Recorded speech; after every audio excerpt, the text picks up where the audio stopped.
Hello everyone, welcome back to Spurs in the Stands. I'm Sarah and today we are diving into the game ahead of tomorrow, which is Tottenham Hotspur versus Crystal Palace. And indeed, I can see some of you in the chat already telling me that my face on the thumbnail must mean that I mean business. And of course we mean business. We say this every single game. This game is serious. It's a must-win game. But, you know, I was thinking about the thumbnail and what I could write on the thumbnail. And I was thinking, is this a big test? Is this a must win? But I've been saying this repeatedly now for games and games. So I just thought, you know, tomorrow really is sort of the be all and end all, you know, it's the opportunity that the players have to show themselves a little bit more. We've spoken a little bit about the character of the players and how they need to show themselves. So tomorrow, that is going to be the real test, isn't it? So welcome aboard, everyone. Welcome to those jumping in. I'm just checking the stream. It looks like it's okay. So yeah, I am going to talk about the lineup in this video, or at least my predicted lineup. Whether that's going to be the actual lineup or not, time will tell. I also want to just touch on maybe a little bit of what came up in the press conference a little bit earlier today, and we can do a few predictions as well. And do you know what, guys? I've been thinking a little bit about the mindset block that we've got. And I know that some of you think that this is partly a technical or physical capability issue that we have. But I do think that the mindset piece plays such a huge part, especially when we've come to the point now where we've conceded 2 goals in the last 8 games. We haven't won in 10. And it gets to a point where we all of us, collectively, those of you on the chat, those of you watching on replay, people that go to the ground, watch it at home, we all kind of got to this place now where we're like, right, this game's a must-win game. And in the back of our minds, we're thinking to ourselves, we have to win this, we have to win this. And it's almost mirroring, if we remember our old manager, Frank, which wasn't so long ago. He came out in his last press conference and was like, we're desperate to win games. And the smell of desperation is amongst all of us at this point. And I'm not saying it's the fault of us, the fans. I'm not saying it's even the fault of the players. It is the result of the situation that has come about after bounce after bounce after bounce of just losing games. And so what's happened is we've come to this place where we get excited about a game, all of us, including me, being really optimistic, really positive. We want the best for our team. And we go into the game, and the minute we see the players either not get up for the fight, either not have the discipline needed to cover their basics, basically, we kind of think to ourselves, well, that's it. Game's gone. We've lost the game. And all of us collectively have this thought, which is mirrored back into the players. And ultimately, that could be within the players themselves. And this is what we mean by lack of confidence. This is how confidence erodes your perception of the game, particularly for the players who are on that pitch, because even they have got to the place now where they're firefighting, right? The players are running around the pitch sometimes like headless chickens. And I've seen so many narratives say that Igor Tudor doesn't have a plan. And I've said this about, you know, Tudor, but I've also said this about Frank. Okay, you can't say that we don't have a plan. I'm sorry. I personally, and you guys let me know in the chat, I personally do not believe that we don't have a plan. Tudor has clearly said that this is not about style. This is about structure. And this is about getting ourselves to a place where we get the basics right. We can stop conceding goals and we can start creating up top. And neither of those things are clicking right now. And so for me personally, I think this whole narrative around Igor Tudor not having a game plan is, for me personally, I don't think that there's much truth to it. I think that any manager coming into the situation would be incredibly naive. And look, if he doesn't have a game plan, then that is incredibly naive. But I just think there's a lack of want, there's a lack of will and a lack of ability to actually execute the plan. And that's come about in a couple of the press conferences now where Igor Tudor has literally said, we want to do, but the players cannot do, right? They literally cannot do, whether that's because of the mental capacity that they have, which can be physically exhausting when you're literally running this tape over and over again. Every single game, you get up for the fight, and then within 10 minutes, you concede a goal, and everything just goes out the window. And so the players really, really need to keep their heads in this game. And I've been thinking about the game at large. And when we talk about the space in behind that we keep conceding, the players just all over the pitch and not being disciplined in their lines and in their positions, I've been thinking about going into this game, what needs to happen to actually change the trajectory and for us to get a win. That's what I've been thinking, like, rather than just like, right, the players just need to try better, because this is not a case of trying better. The problem that we now have, and this is me just observing, this is me sharing with you my observations, so let me know, and I'll come to the comments shortly, because in this one, I don't want to get too distracted. But what I've been thinking is what's happened is we've got to this place where there is a lack of trust amongst the squad, right? So this is my perception. I think there's a lack of trust, and the players are not trusting each other. And that stems from them not trusting themselves. Okay. So what's happening is you've got a situation where the players all over the pitch are trying to overcompensate for their teammates. And that has led to different players at different points of the game, because it's not just one player. If one player was out of position, you could say that it was that individual who is not performing well. But what we've seen is this pattern of all of the players at different points in the game running aimlessly in different points of the pitch, out of position, not doing their job, which is to maintain and hold their line, but also that's caused other players to overcompensate. And we saw that in last game where Dragusin was clearing the ball and Mickey van der Ven was going for the same ball. And so for this game, I think that the players just need to stop being heroes. I think that they just need to play their game and win their battle, win their duel with themselves to overcome whatever challenges they're facing internally, but also their one-on-one duels and their one-on-one battles.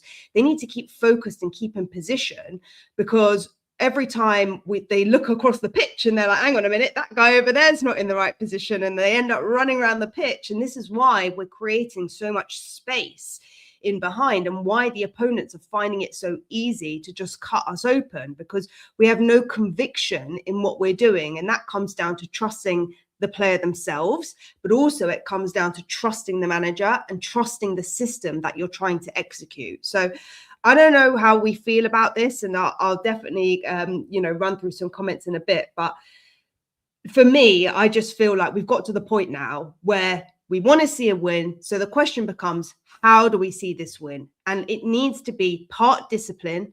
The players, of course, need to up their game. They need to, have the conviction that they themselves and the confidence that they can do this. We keep talking about the players not having won games. They have won games. They won the European games. So there is absolutely no reason why they cannot win this game.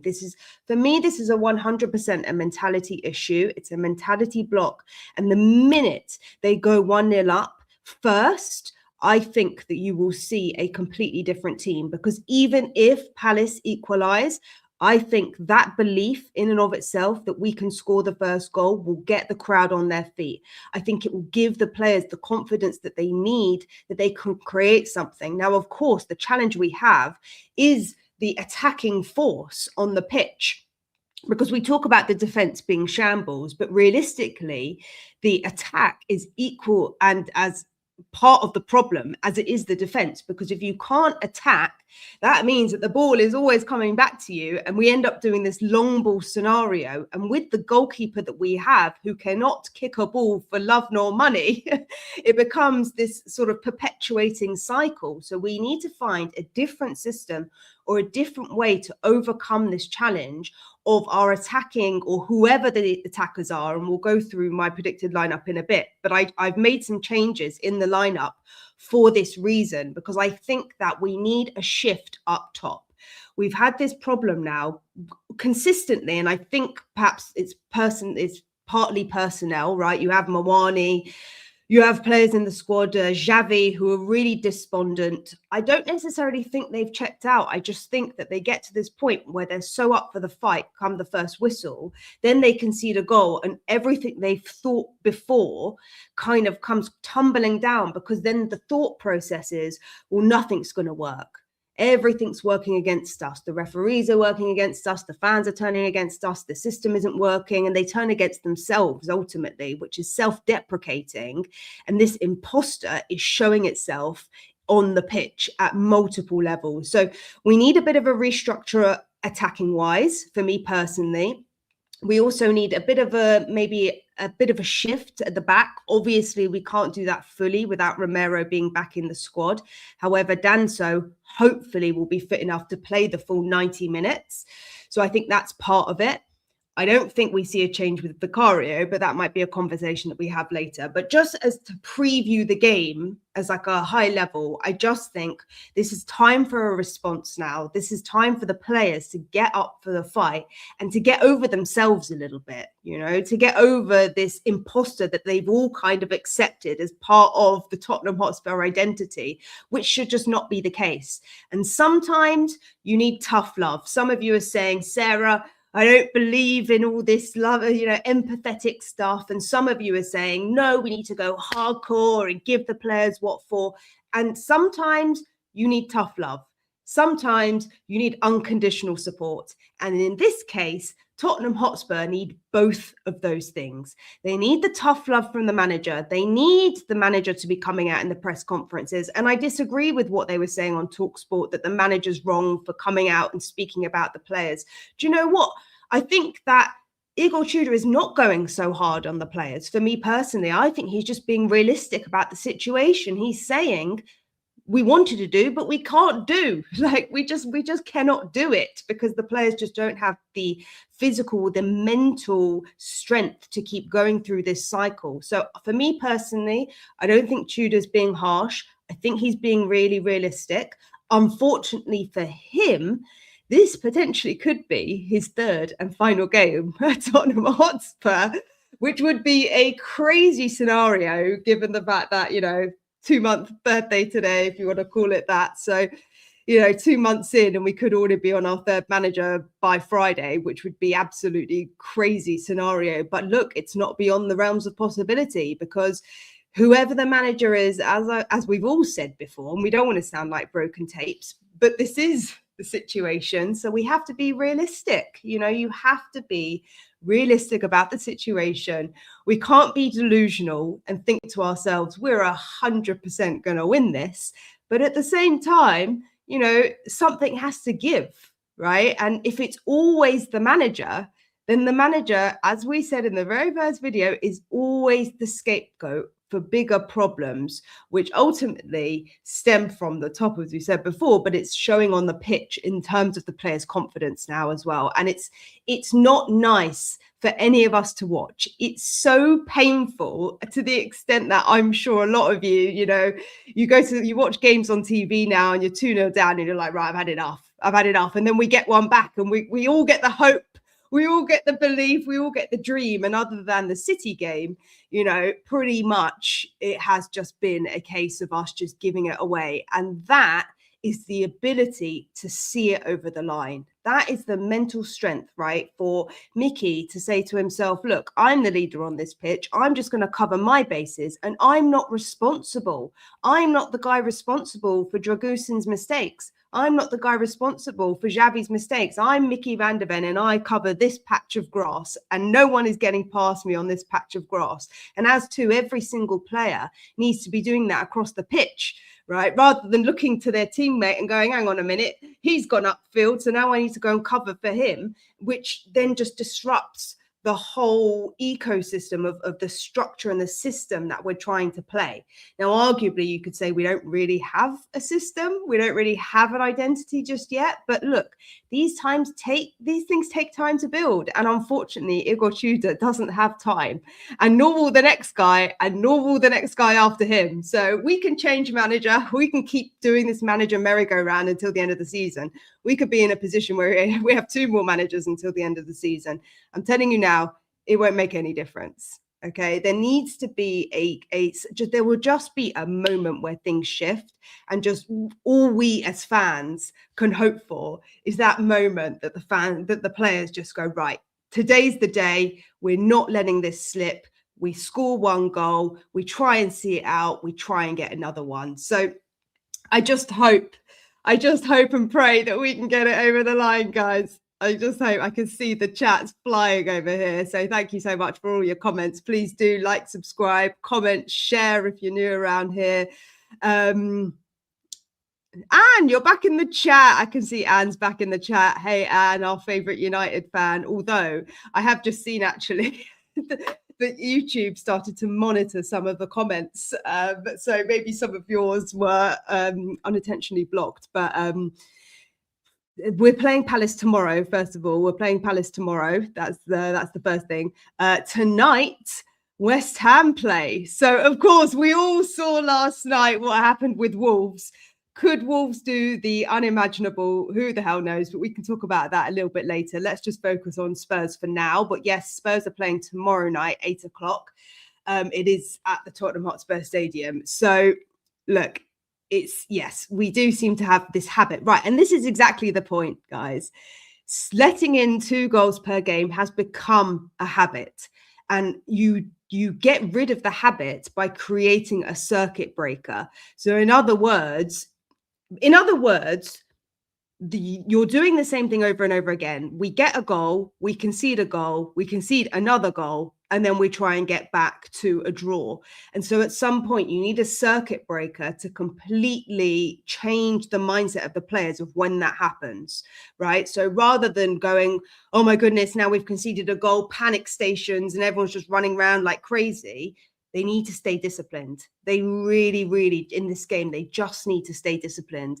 And look, we all want to see a good performance, but for me personally, if they could stay disciplined, then I think that will then show that the manager doesn't have the plan. At the moment, they're just not executing the manager's plan, full stop. That's my perspective. You guys give me your opinions and feel free to disagree on that one. But yeah, I just think that this is a habitual thing, and we need to just, cut the cord, so to speak, and find a way out of it. And potentially that might be scoring the first goal. So guys, big up to all of you in the chat. Thanks so much. Oh, and also we did have I need to just give a shout out, because we did have another member join yesterday. So our latest member of the COYS collective is Shaman Dorasbok. I hope I've said that right, Shaman. I think it's probably Shaman. So that's Shaman Dorasbok. So welcome to the COYS Collective tribe. I saw you joined yesterday. So welcome to you. Right, guys, let's go through my predicted lineup. So there are 2 possibilities that I'm going to share with you. Now, of course, there are many, many different combinations that we could talk about in this game. As I said before, we need a complete overhaul of this lineup, right? Because we are just so light up top in terms of personnel. It is not going to work. We are not going to win a game if we play 3-4-2-1 or 3-4-1-2, because the 3 players at the top of the pitch do not have the skill or the the skill, the pace, the physicality to get it over the line. So this is my preferred lineup. Oh, some of you are saying bad lineup. Some of you are saying bad lineup already. Okay, that's fine. It's fine if we think it's a bad lineup. Tell me, what would your alternative lineup be? I'd love to hear, because look, we could spin this in many, many ways. Now, I'll give you my thinking behind this lineup. So obviously here we have Vicario in goal. I've gone for 4 at the back with Pedro Porro, Danso, Van de Ven and Sousa. And then I've gone with Archie Gray, Bissouma midfield, and I've gone Kolo Muani on the right, Xavi Simons in the middle, Tell on the left, and Richie up top. Is this my favourite lineup? No, it's not. However, and I'd give you my reasoning for. I don't think it is going to be this, just to say. But I want to give you a different perspective, right? Because the game is all about perspective and how you see it. This is my thinking. The 3 at the back didn't work. The 4-4-2 didn't work. This was a similar lineup to what Frank was playing us under. At times, he was playing a 4-2-3-1, but he was playing Bentancur and Paulinho together. I think Gallagher, I've had enough. Gallagher has not shown enough for the past 4 games since he has joined this club. I understand and I'm sympathetic to the backroom changes that have been going on. But for me personally, Gallagher can come on as an impact sub. And I would rather see Gallagher come on as an impact sub because I don't think he's had enough impact from the get-go. I'm also dropping Dragusin because I've had enough of him. I don't want to see him again. There is a second lineup that I want to show you where he is in the squad, but we'll park that for now. I've also dropped Paulinho in this game. Now, Paulinho did have quite a solid game against Fulham. However, for the same reason, I think that right now Bissouma has a bit more fight. Don't ask me why. I just think Bissouma, he came out and did an interview, as you guys saw in my video yesterday. He did an interview on the Spurs channel. And just the way he was talking, I've just got this feeling that Bissouma behind the scenes, because the type of character that he is, I just think that maybe he offers something a little bit different to Paulinho and Gallagher.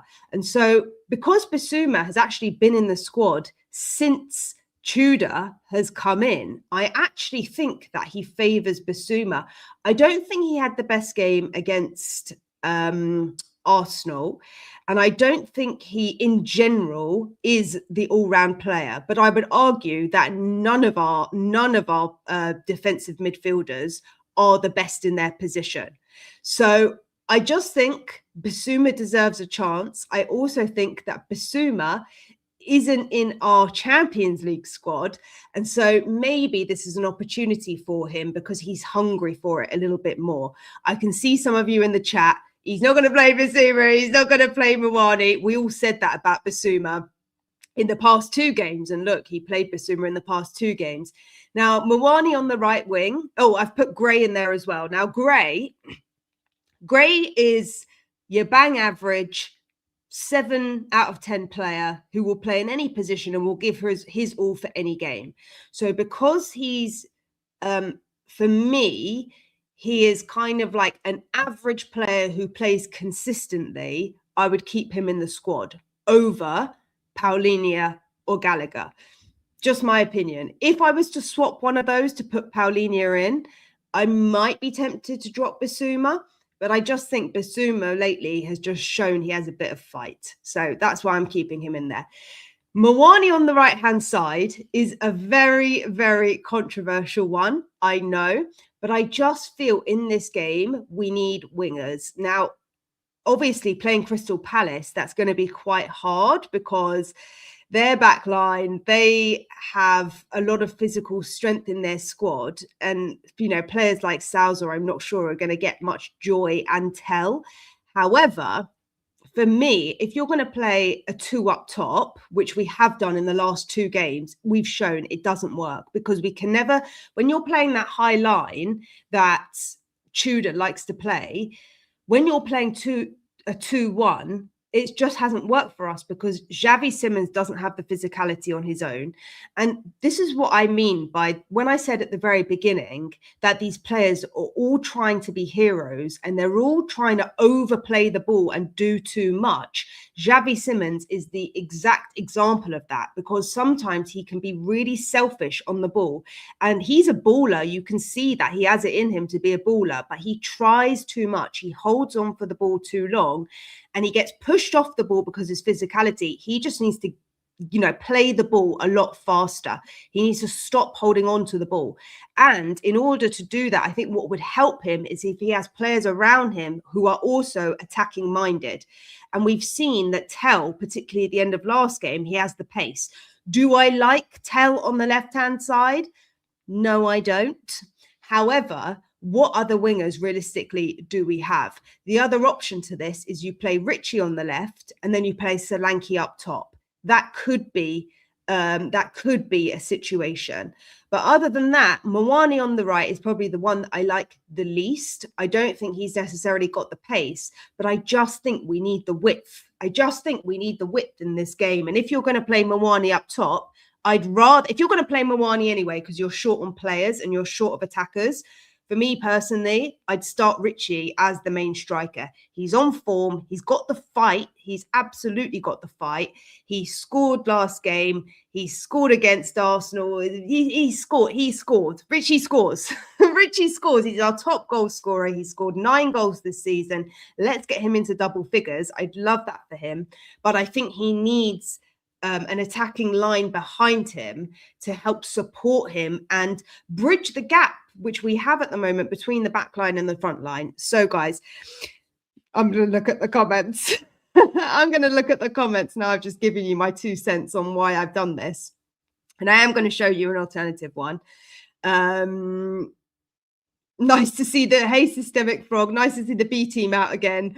All we need to do in the summer is buy an A team. Well, our A team, you could argue, are out injured. However, I don't think if Maddison comes in, I don't think anything changes. I think even if Kulusevski comes in or Kudus comes in, honestly, I don't think anything changes, because you need the majority of the players to have the same ambition and mindset. And I just think that right now, more than half of our players have got themselves into the spiral of decline. And when that happens, that's when you have troubles that run through the entire squad. So, and the problem is with us is that it's all down the spine of our team.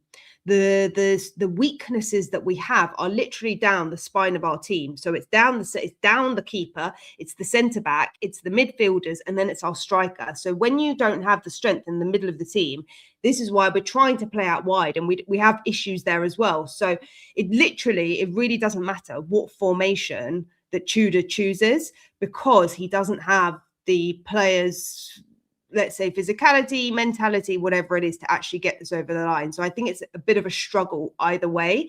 Xavi Simons is for sure a weak link for us, but I just don't know who else can play there. That's the honest truth. If you drop Xavi, I don't know who else can play there. And to be honest with you, Frank tried that. Frank tried dropping Simons, and we looked even worse. In that period in November, he tried a few different combinations. So it is a catch-22, as we keep saying. And that's why it doesn't really matter who you play. We just have to go into this, with the mindset that we just have to get that first goal very early on. And I think the best way that we do that is come out with a full attacking force, for me personally. So yeah, I'm a Palace fan. Hello, Gaurav. I'm a Palace fan. Great to hear from some Palace fans, actually, because I've seen on Instagram stuff going around. There are Palace fans who are like, we're definitely going to beat Tottenham. So how are you feeling? I'd love to know how are Palace fans feeling. Are you feeling like you're actually going to beat us? Because you guys are not on the best form at the moment either. Do you like Brennan Johnson? Do you like Brennan Johnson? Do you want to keep him or do you want to give him back? Yeah, well, you guys are still fuming over that VAR call and red card for Lacroix. Yeah, that was a terrible decision as well. I think a lot of teams are annoyed about the refereeing decisions that have been going on this season, for sure. Some of you are saying wouldn't play Bissouma. Some of you are saying Richarlison must start tomorrow. I completely agree with that. For me personally, I just think that since he has been in a relegation fight before, and as much as we always say that Richarlison was never our best striker, he's just so loyal to us. He's like blindly loyal to us. He just loves the club so much. I don't know why, because he gets so much stick, bless him, but he gets so much stick, and yet he still comes out every game like all guns blazing, completely committed to the cause. And for me, you need players like that, because we have a lot of players like Mawani who just don't seem to care. So I think Richarlison is the guy out of everyone right now who has got that fight within him. I think Porro is another guy. I think Porro and Richie, both of them, and maybe arguably Danso as well. I think those three, they are kind of like the backbone of what it means to be a Spurs player right now.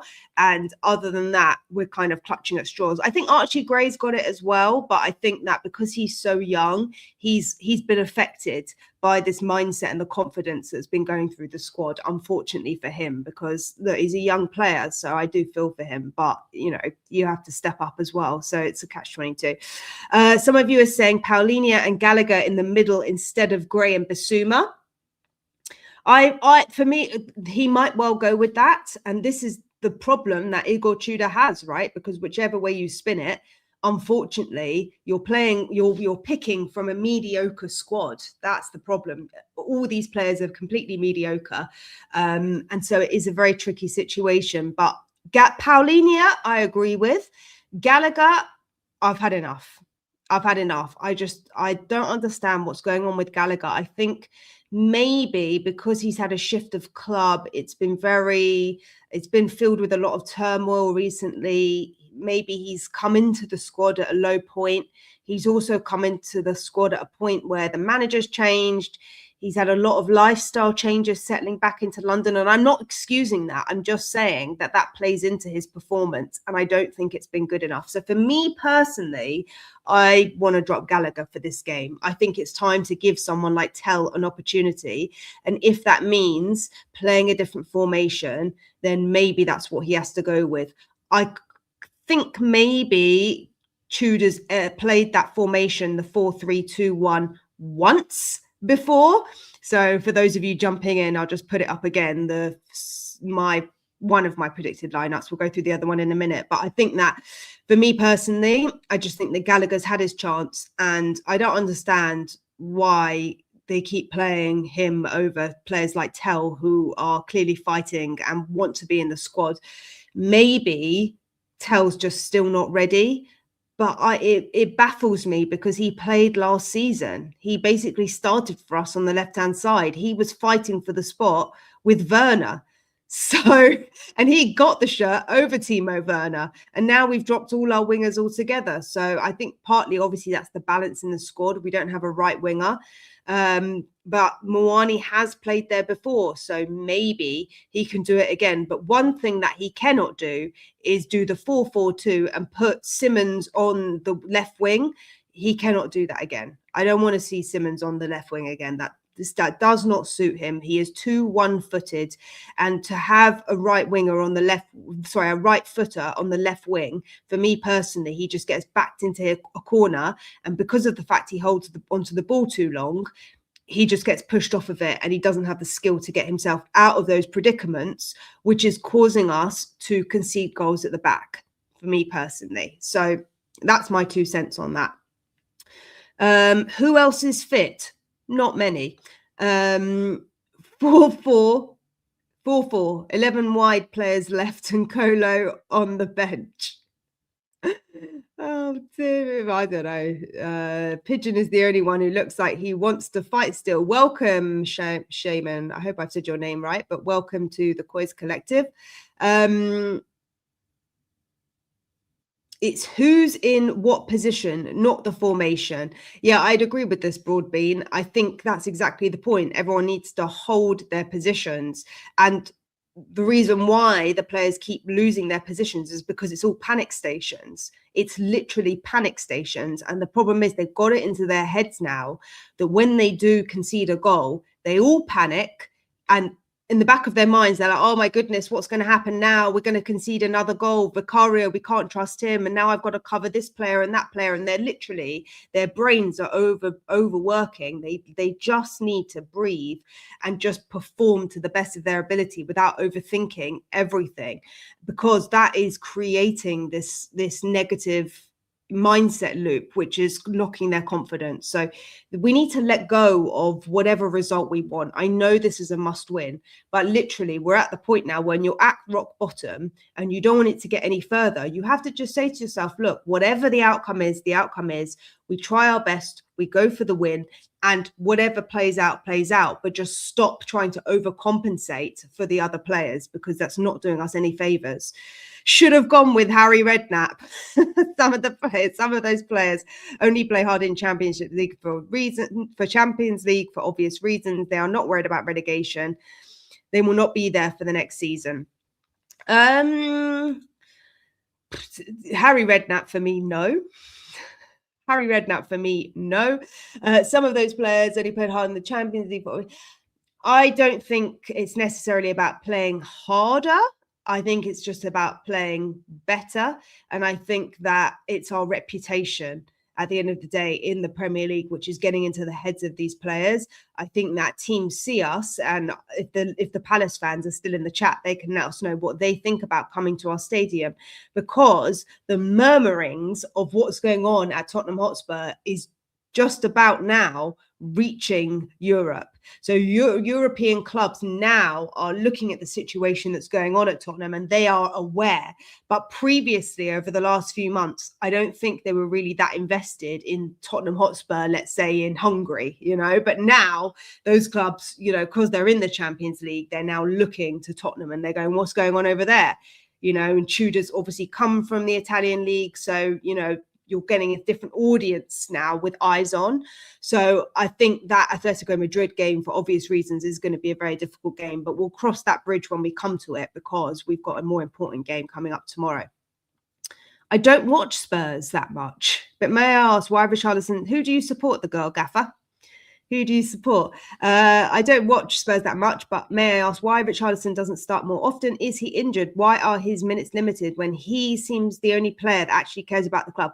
Yes, Richarlison has been injured. He had a hamstring, so he was out for a lot of the season this year. I can't remember off the top of my head how many games that was for, but he was out for quite a lot of them. And he has had recurring injuries, which have been ongoing for the past three seasons at least. So every season he has been at the club, he has not been able to play an entirely fit season.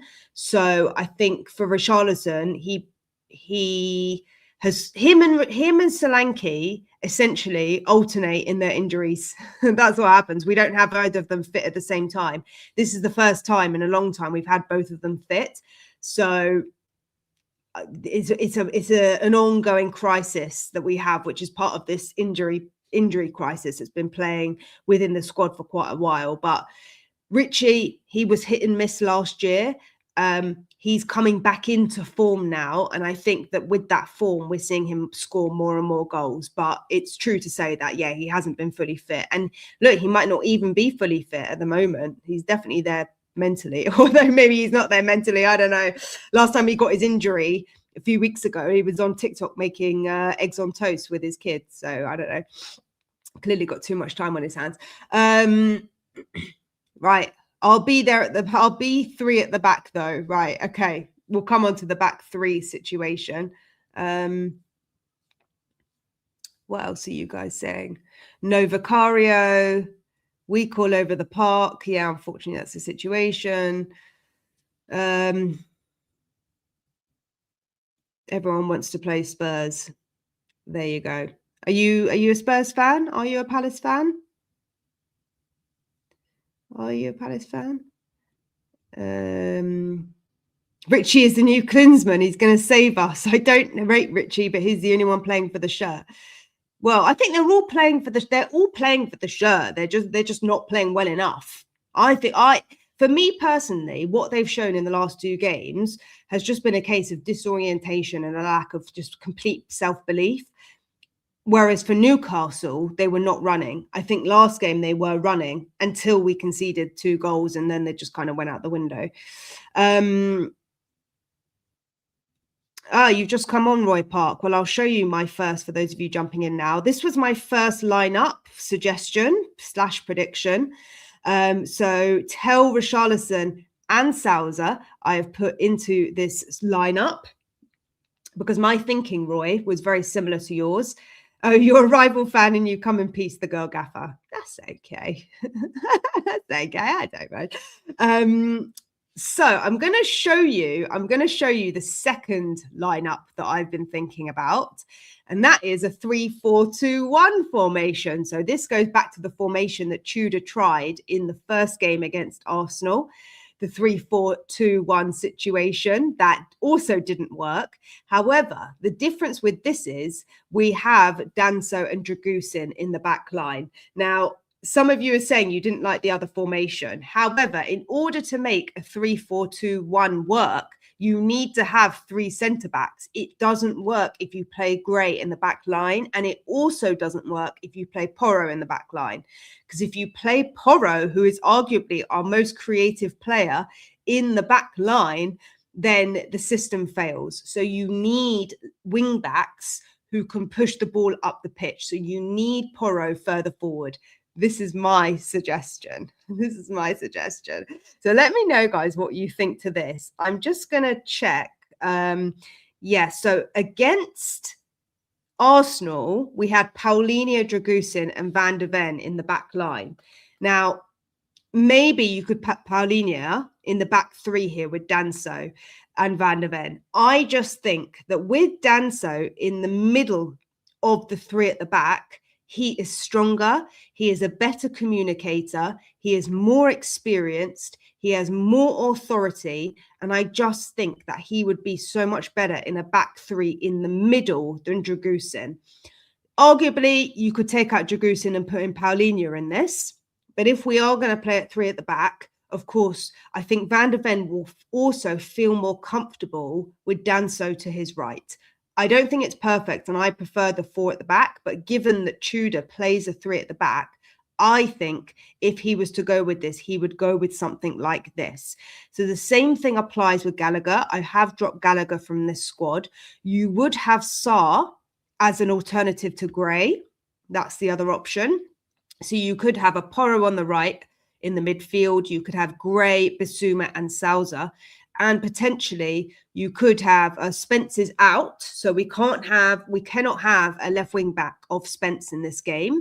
The only other option is you put Archie Gray there. Now, Archie Gray did get an assist from the left-hand side in the game, but I just think that Sousa showed more of himself at the end of the game. So I think why not give him a shot? It's a massive risk, but it's a risk if you do, and it's a risk if you don't. That's the situation that we're in. It is a risk. It's a high risk situation either way. You can't afford to lose. It's a must win game. You've got no left wing back other than a 19-year-old who's never started a Premier League game. Do you throw him in the deep end, or do you shuffle things around and play a 4-3-2-1? But then the question becomes, well, who do you play left back? Is it going to be Archie Gray again? And I just think that Gray just needs some consistency in the midfield to see the best out of him. So some of you are saying in the chat you'd love to see Sousa start. I just think maybe he deserves a shot. You've got nothing to lose. What have you got to lose? 3 points. Well, you're pretty much going into this down and out anyway with the mentality of the squad at the moment. So for me, I think that Gray and Bissouma could be an interesting pairing. And the reason why I've gone for it like this is because Porro's an experienced player. He can guide Gray. Bissouma is an experienced player. He can guide Sousa with Mickey van der Ven behind him. And then you've got the pace of both Sousa and Tel. And we need pace. One thing we lack massively is pace. We lack physicality.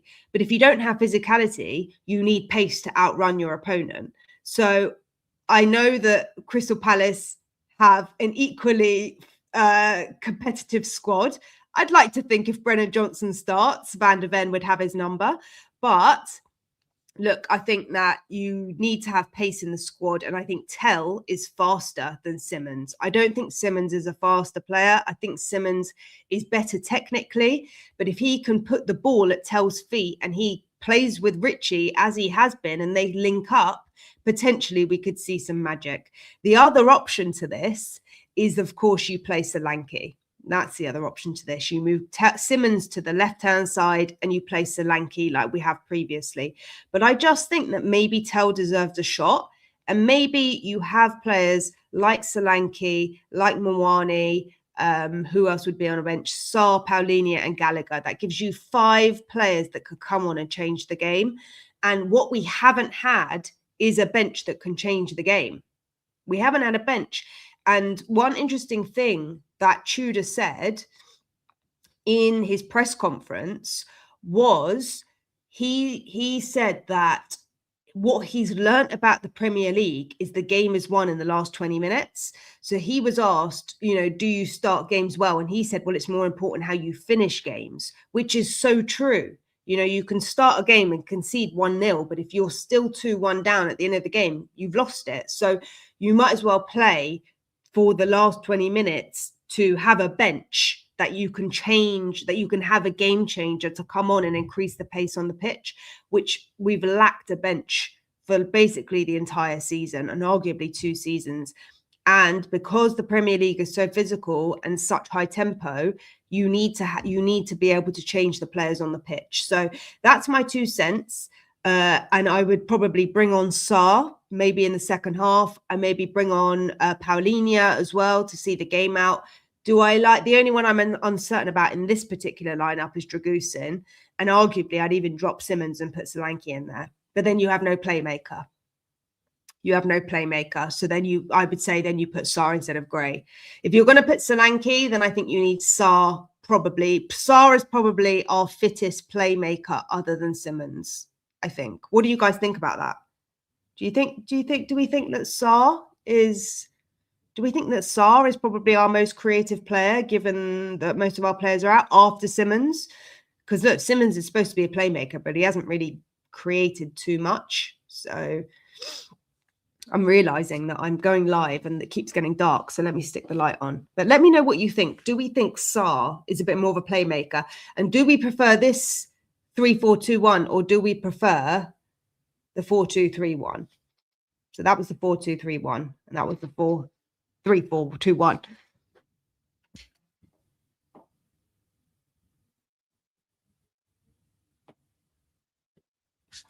So that's my, oh God. So Eltel Cockrell, Sarr is another championship player. Well, they might all be in the championship. I think it's harsh, though. I do think it's harsh. They finished 5th 2 seasons ago, guys. These players, they finished 5th 2 seasons ago. That's what I mean. This is not like a complete, this is not just tactics. This is a mental breakdown that has basically been there for over a season. That's what we haven't had a penalty since a year ago, pretty much today. Like, we literally haven't had a penalty in the Premier League. How mad is that? But Sarr, for me, when did we bought Sarr in 22-23. We bought, and in the 23-24 season, 2 seasons ago, when we finished 5th, he played 35 of our games. He scored 3, he had 3 assists. The season after, he scored 6. Last season he scored 6 goals. It's Pap Sarr. So I don't think Sarr is the problem, to be honest with you. I think we've got bigger problems than Pap Sarr. No, I just think we have bigger problems. Some of you are saying you prefer, yeah, because some of you are like, Sarr's a playmaker. Yeah, he scored 6 last season, got 2 assists. For a midfielder, that's not terrible. Defensive midfielder, it's not terrible. Yes, hit the like and help Sarah's channel grow. Yes, Sydney, thank you so much. Yeah, like, subscribe, comment. Some of you are saying Sarr for sure, but he's doing Ramadan. Well, apparently Ekatike was doing Ramadan as well. And look at what Ekatike did 2 games ago, not yesterday, because Liverpool had an absolute nightmare. But it just shows you. We are being unfair. Put Sarr in Villa or Liverpool and he would do well. Yeah, I think we're being unfair as well. He was part of the Senegal squad.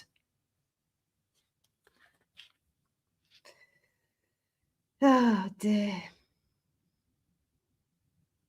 He didn't play for the Senegal squad, but he was part of the Senegal squad. No, he played once for the Senegal squad, didn't he? Or he played a couple of times, but he was in the changing room. He was in and amongst the winning mentality. Sarr, You know, he won the Europa Cup, then he goes to Senegal and wins with them. So I just think we have bigger problems than Pap Sarr. That's the truth. I just think that Xavi is putting too much pressure on himself. Xavi needs to just relax. Xavi just needs to just relax and just, I know that sounds contradictory because when you're in the situation, you can't relax, but actually the hardest thing to do is relax. And that's exactly what you need to do. You know, you need to just relax your body and just play the game as it comes rather than just overcompensating, which for me is what Xavi's doing. So yeah, Sarr is not our playmaker.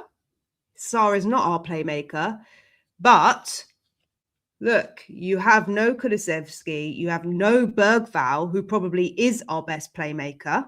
Let's be honest. Bergvall is probably like one of our best players, realistically. So who else do you have?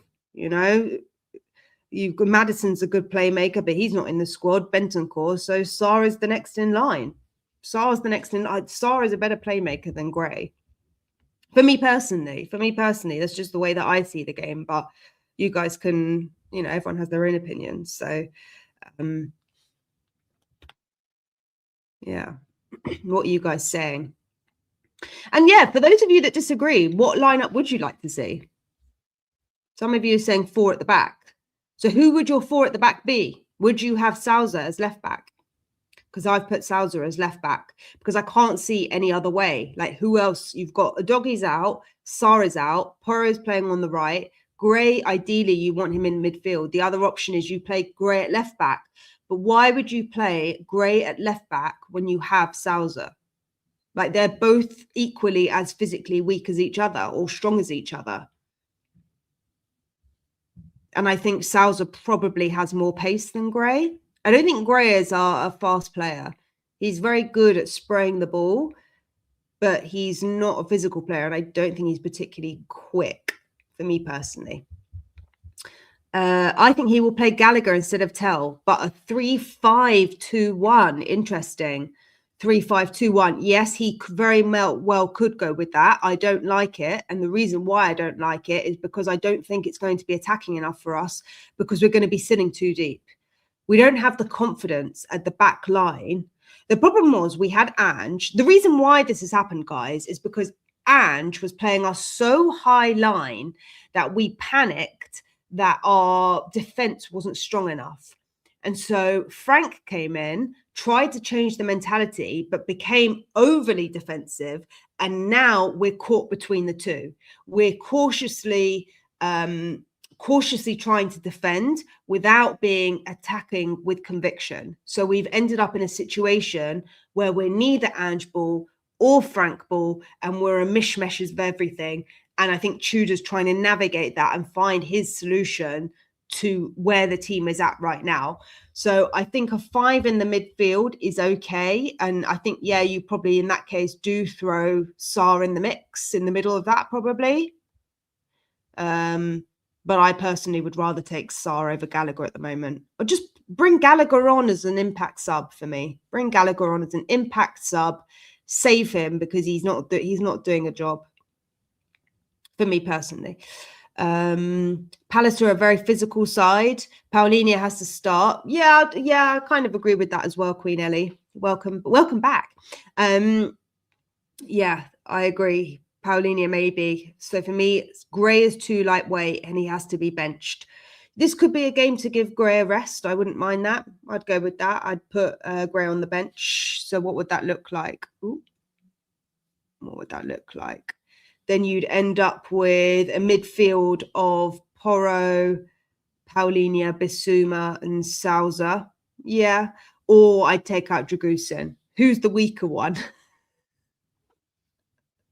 They're all weak. Oh, I don't want to be mean, guys, because like it's really harsh. Like they are trying their best. Don't insult the championship. What? By saying Sarr is too good for the championship? Leave it out. Leave it out, Glenn.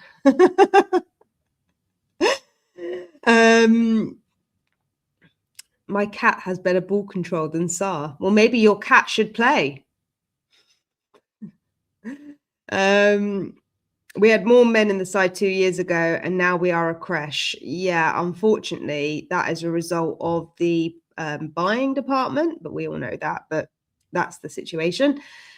Yeah, okay. You got okay. So there's quite a few of you here saying that Gray is running on fumes. There's quite a few of you saying he needs a rest. He was injured, wasn't he? Gray? Did I make that up? Archie Gray. Does he play? How many matches has Gray played? The last game he didn't. The last game Gray didn't start for us was Bournemouth. So we pulled Gray. Yeah, that was it. Gray at halftime, he got injured against West Ham. He pulled something against West Ham, but then he was okay. He had a little bit of a knock, went off at halftime against West Ham, and obviously that did us no favours. We were 1-0 down at halftime in that game. But then he started against Villa, also had a terrible game. They started. The next game was Dortmund. He played 90 at Dortmund. He didn't start at Burnley. He came on as a sub against Burnley. That was 2-2. And we played Gallagher and Bissouma in the midfield of that one against Burnley, by the way, everyone. So there you go. If you can't beat Burnley, how are you going to beat Palace? Bournemouth, he didn't start against Bournemouth. But more or less, Gray, yeah, he's played every game. He was benched for Arsenal and Everton back in November and October. So he's a first team player now. Gray, he's become a first team player. So unfortunately, for better or for worse, but that's the situation. Some of you are saying Sarr has the energy and fight. Sarr and Richie. Okay, we can put Sarr in this. Would we take Mawani out? Let me just have a look. Would we take Mawani out? So maybe take Gray out. Take Gray for Sarr and Paulinia for Dragusin. I'd do that. Still 3 at the back, 4, then a 4. That goes with Tudor's. The other change that you could do in this lineup as well is you take Tell out and you put in Solanke. But I don't know about Richie and Solanke together. Maybe you place Solanke further forward and Richie further back. I don't know. Look, whatever. The thing is, all of these combinations are mediocre at best. That's the challenge, right? All of these formations, they're all just 7 out of 10 players being played in a formation that is trying to make it work when it doesn't work. You know, as we said, putting square pegs in round holes, that's what Igor Tudor unfortunately has walked into. That's the situation, isn't it? He's going to have to try. Size, the energy and fight. The club not replacing Son, Kane and Johnson was a poor decision that's haunting us now. I think it started way before that, but yeah, I'd agree. The game needs to slow down for him. He is forcing the issue and keeps getting caught out. I mean, arguably, I don't know who that was about. Was it about Xavi? But I think it's the same for Romero. We all talk about how we need Romero back in the squad, but he also slows down the game. Romero holds the ball. He holds the ball a lot of the time when it goes at the back. So we slow down our game when Romero plays. But I think we've just become a slower paced team. And that's because as Igor Tudor said, they're not physically fit. They've given up. Or they had given up under Frank. They weren't running. They were not running for Frank. They were running for Ange, but they were not running for Frank. Are they running for Tudor? That's the question. I don't think Tudor wants to take a chance with Kinski. Having practically no game time, I would love to key Kinski over Vicario the rest of the way. I don't know. The thing with Vicario is he's lost confidence. And do you know what? You know the whole thing, was it 2 days ago? Yeah, it was 2 days ago. The days are all blurring together. But when we played Fulham and the clip went viral of Vicario kicking the ball into the stands, and Spurs made the Premier League or wrote to the Premier League to remove that post. You'll never guess what came up on my phone yesterday. You'll never believe it. But you know how phones always listen? Well, yesterday, I opened my phone on YouTube and there's a video of Vicario against Fulham at home where he dribbled the ball out and Wilson scored his worldy goal. So it just shows you it wasn't just the Palace game. It has been going on for months and months with Vicario. And look, it was all very well, you know, saying to the Premier League, take that video down against Fulham away. But then it pops up the one that was Fulham at home. So it's just funny how things circle back around, you know, because that obviously was going viral again because people are going, well, hang on a minute, this was here before and you didn't say anything against that game. Or depending how you look at it, you could say it was wrong for them to have posted that, but that was a Wilson goal. And that led to Wilson's goal. So Vicario needs to just get himself disciplined. He needs to be sharper. Vicario's reaction needs to be sharper. He needs to also stop moaning about the opponent and just do his best, because Vicario at the moment, he is shot of confidence. He is absolutely shot of it, and he doesn't trust the players in front of him. And this is where the lack of communication is. And I said yesterday, I don't know if he's been stripped of his captaincy rights, because I think that if he was made captain, okay, he hasn't been playing well, but at least then he would be able to command the players in front of him. I don't think Mickey's the best captain when Romero's out. And arguably, they're all scared of Romero. So, I don't know. Yeah, Xavi needs to relax. I agree. Stop being a hero. Just stop being a hero. Stop trying to save everyone else and just win your own battle and just focus on your one-on-one duel. And if they manage to do that and stick to the game plan, you have a better chance, you know, rather than being in everyone's business and trying to just, you know, win everything. You can't be everything to all positions on the pitch. You know, you just got to play your game. And that includes not holding the ball for so long. You know, that means trusting your teammates. Xavi doesn't trust his teammates. Xavi is come from the mentality of, I'm from one of the best clubs in the world, you know, Barcelona. Oh my God, I played with Messi, blah, blah, blah, whatever.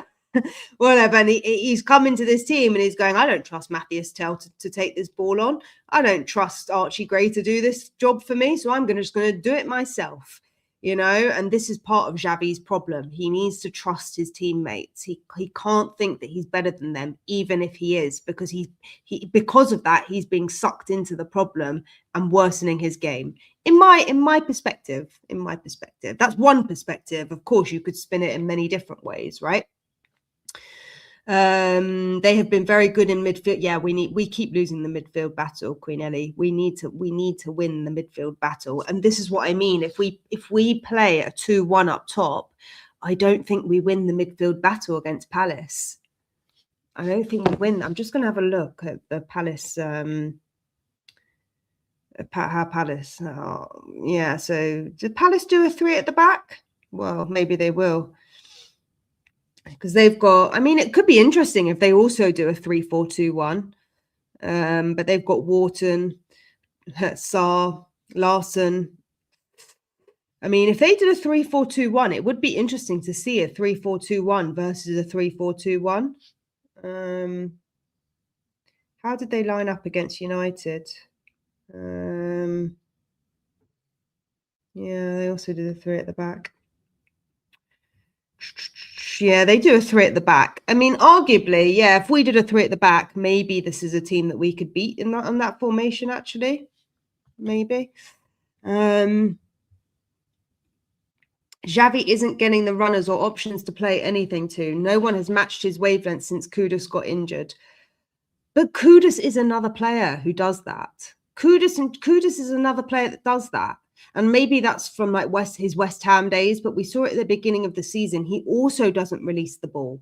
Kudus also tries to do too much. Kudus was like trying to dribble it into the back of the net when you have players in the middle of the pitch who are in the box who could do a quick, simple header, or if it's delivered to their feet, they can do a shot. But Kudus, like Xavi, both of them, they hold on to the ball too much. They try and do too much because they want, look, all the players, they do want to win. Of course they do. Of course they do. This whole narrative that they don't care, I don't believe it. Maybe I don't want to believe it, but I just don't believe it. I don't want to believe it. I don't want to believe it. We will make it tough for ourselves. Yes, Daniel, we will. We will make it tough for ourselves. We all hope for a win, indeed. But yeah, it's never easy with Tottenham Hotspur, is it? To be fair, Saar played okay in the 10 when he tied there. I miss Madders. We all miss Madders. We all miss Madders. I wonder if Madders misses us. That's the bigger question. Does Madders miss us? I don't know. I don't know. Okay, so I asked, for those jumping in, I asked who would be the back four. So Matt is saying it could be Sousa, Porro, Van der Ven, Danso.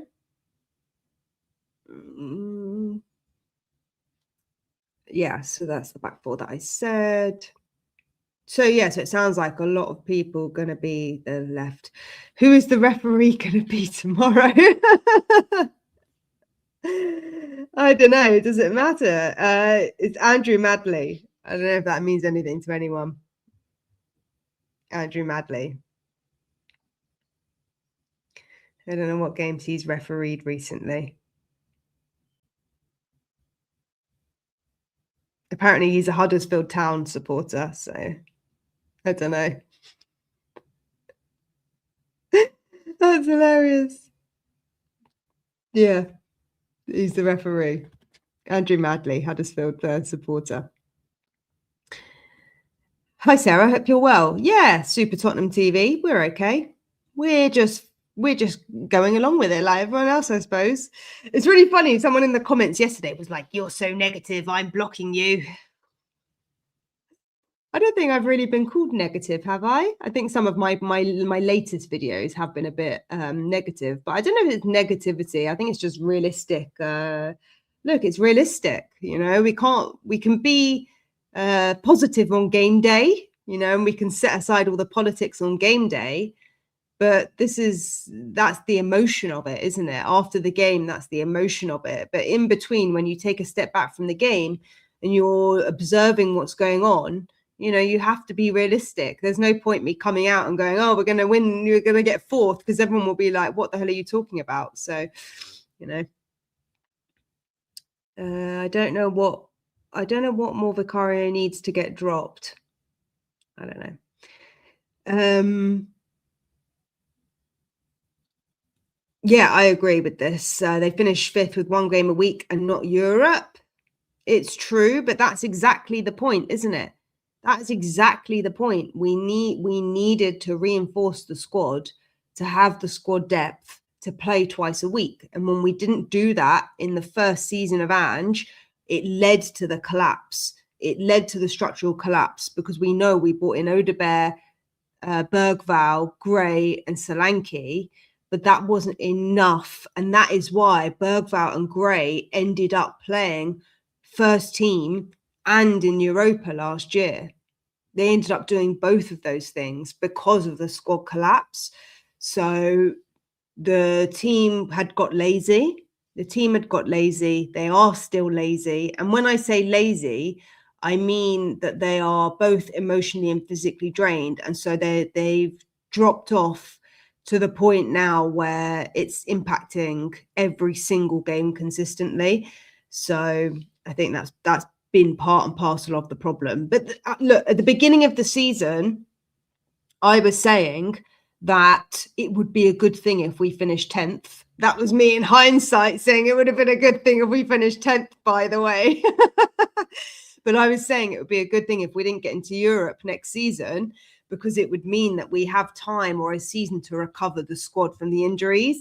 And people were going, absolutely not. We wouldn't take 10th. We want some European football. And now look at us, you know, now look at us. So, and maybe that's hindsight, you know, being a great thing. But in reality, you need to reinforce the squad. I think I'd hope that ENIC, the board, everyone, I'd hope that they've had the wake up that they need now, because they ignored it once last summer. They can't do it again.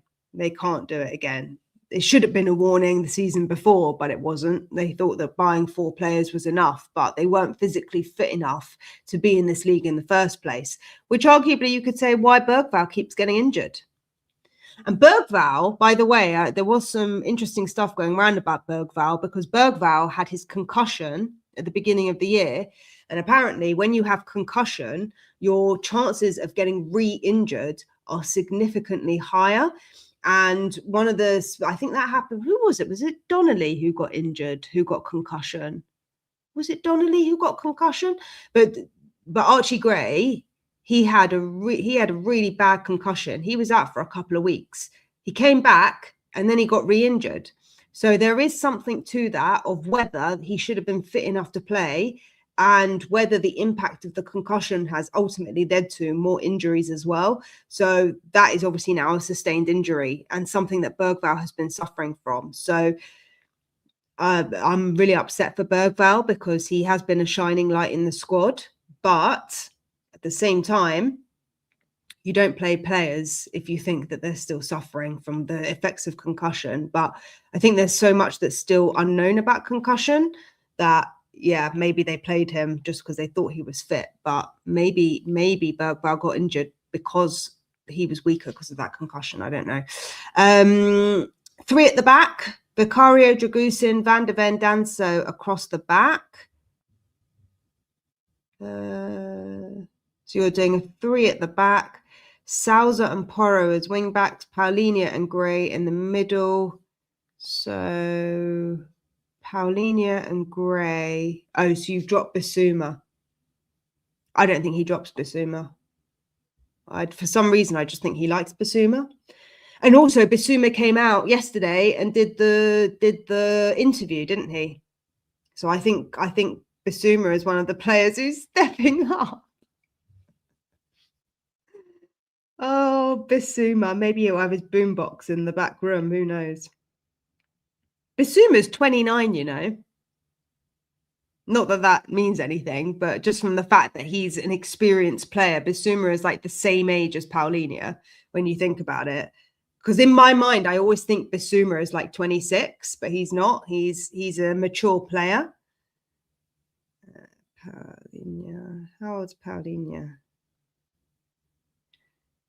Yeah, Paulinho is 30. They're the same. Yeah, Bissouma's a year younger. So Bissouma is like, if you play Bissouma and Paulinho, you're playing 2 arguably mature players, and neither of them really have that much pace. I don't know, but Sousa and Porro's wing backs, Paulinho and Gray in the middle, Telmawani and Richie up top. I think the fact that there's been so much, even within the chat here, there's been so much conversation about, you know, do you drop Gray? Do you drop Bissouma? I think that just says it all about the state of the squad, that whatever way you choose to line these players up, it is so much more about the mindset and the mentality of the players. And for me, you're not choosing on skill. You're choosing the lineup based on who is up for the fight.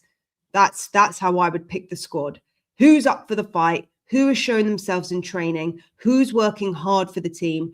Who's working collaboratively, you know, and has got some connections within the squad and they're playing well, rather than who are our best players? Because at this point, they're all the same. Like, it is all like for like, you know. Is it better to play Gray? Is it better to play Star? On his day, Star's great. On his day, Gray's great. On both of their days, when they're bad, they're both awful. So, you know, we're not talking like you've got Erling Haaland in the squad and you've got to play him. You know what I mean? Like, they're just literally all good, decent players who on their day can play well, but who mentally has got it in the tank to see it over the line. And that is why I'd play Richie.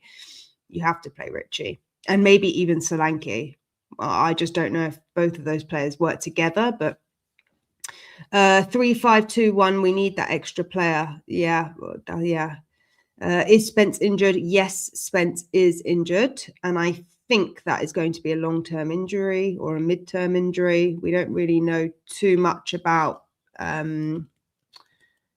his injury.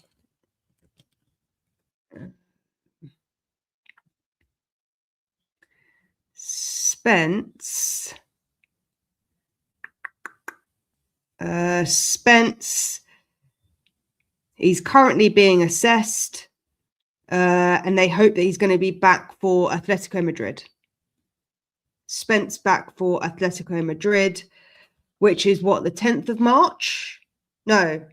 When's the Madrid game?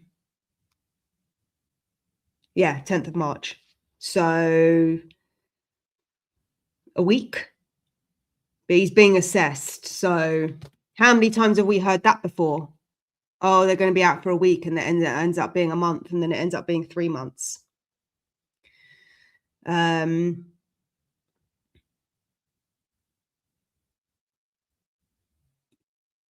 Too many outfield players.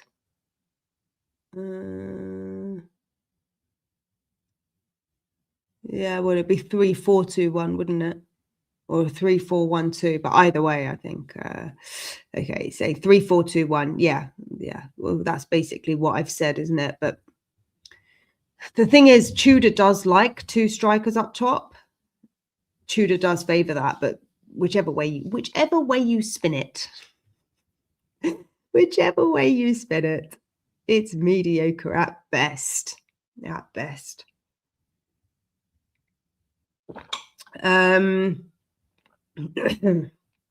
We still haven't figured out what a through ball is.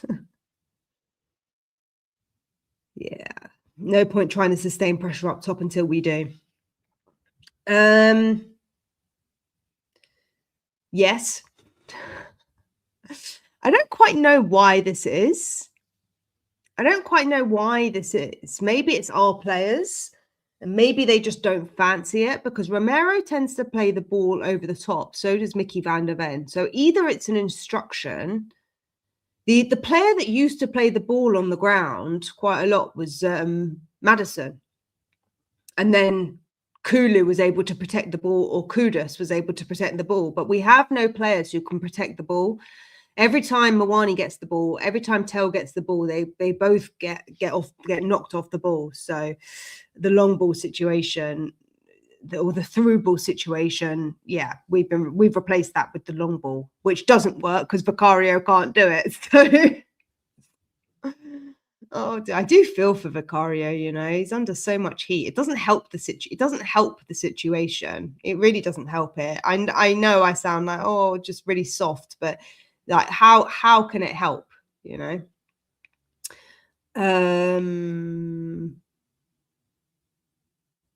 What do you think about the rumours that he could get sacked if he loses? I covered this yesterday, Scotty. For me personally, I think that if he has been brought in to make a change and no change has happened, yes, I think he could go. I don't think it happens after Palace. If we lose against Palace and we lose against Liverpool, which we will anyway, I think he will get maybe the Madrid game. And then after that, and the reason why I say that is because there's a break. So you've got after the Forest game, which is the 22nd of March, the next game after that is the 12th of April. So you've got what, 2 weeks? No, you've got 3 weeks. So there's a 3-week gap. There's a 3-week gap between Forest and Sunderland, which the Sunderland game has now been changed. The Sunderland game was supposed to be on the Saturday. That's now on the Sunday. So you've actually got 3 weeks. So I think, yes, if we lose against Liverpool and Palace, which we will definitely lose against Liverpool, I think he probably gets both those Champions League games and then he goes. So, because the reason why I don't think it can happen before is then what are you going to do? His assistant coach isn't even here yet. So you've got no one else. Like, who would take over? You would have to play Forest without a manager. And you can't play, well, you can play a game without a manager, but you don't have an assistant coach either. So then you're in a catch-22 situation. You've got no coach, no assistant coach. And then you're playing Forest, which is a 6-pointer game. Like, wouldn't you rather just give him 5 games? That's how I see it. What do you guys think to that? Do you guys think he goes? But look, Imagine 3 months on this channel and we have 3 managers. It's not beyond the realms of possibility. Please do like, subscribe, comment, and share. Just say it again. But yeah, I think that he could get sacked. It's possible, very possible. But the question is when, and they can't. If they do it after Palace, that would just be stupid, because then you've got to go and play Liverpool without a manager. Maybe they do that because then they think to themselves, well, we'll lose Liverpool again. But it's so risky because the club is banking on the Champions League as well. Like, the club is banking on Champions League money. So if you just throw away the Champions League for the sake of getting rid of the manager, is that going to have more severe consequences? And arguably, maybe it would. Yeah, but it's a lose-lose situation. Our midfield just needs to stop Adam Wharton, otherwise he'll dictate their play. He's the type of player we need. Yes, and I'm thinking, can our midfield stop him? I don't know. Maybe Basuma. I've got this newfound love for Basuma. Maybe because he put his heart on the line for us in the Europa League final and was just like, going in on everything. I don't know, but Balloon Gate's still here. Do you know what? If he's got some balloons, just give them all to the squad before they come on the pitch. They're all taking knee injections anyway. I swear they're all taking injections for their knees anyway. Just numb the pain. That's what we're up to. Oh, I do feel sorry for Gray. Yeah, some of you said Gray played too many. It's a shame for Gray. Look, he's come in. He's literally come in and he's just been playing every game except the Arsenal game. I mean, harsh situation, isn't it?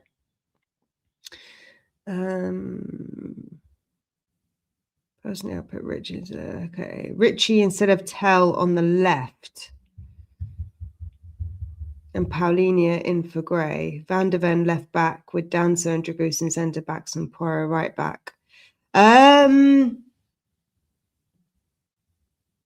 I'll put Richie on instead of Tell. Richie on instead of Tell. And then you'd have what? Solanke up top. Maybe Solanke up top. Paulinia in for Gray. Van der Ven left back.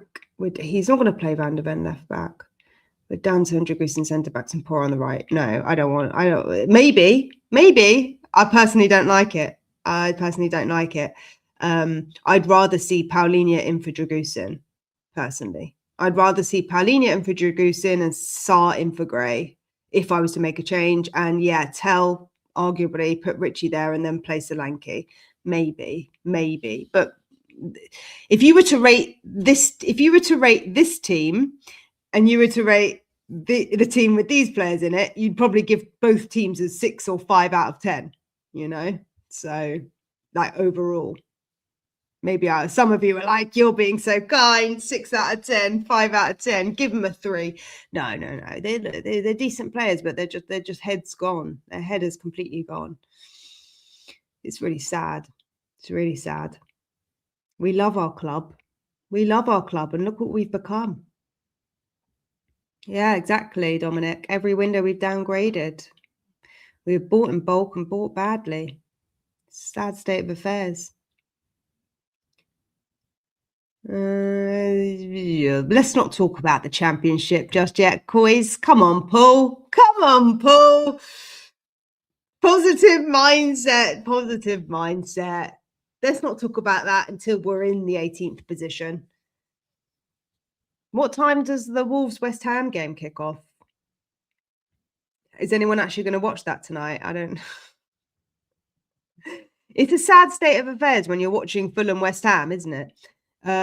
So Fulham-West Ham, Man City, Forest, 7:30. 7:30 tonight. Oh, maybe that'll make some background noise. Who knows? I wouldn't want to watch West Ham. Oh, dearie me.